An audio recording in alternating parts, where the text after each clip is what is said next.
How to fix spacecraft is crashing on Steam.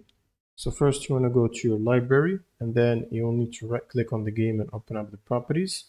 Now in the general tab launch options box, you will need to add -dx11.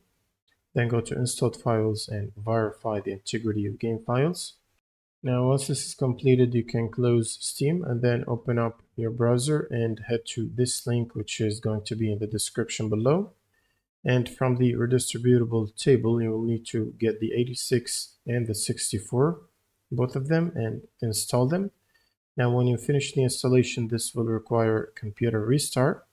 So right after the restart, you should also check if you have the latest GPU driver updates. So you can either use the NVIDIA app or the AMD software if you're running NVIDIA or AMD. And from the drivers section, you can check for the updates and download and install the latest available driver update.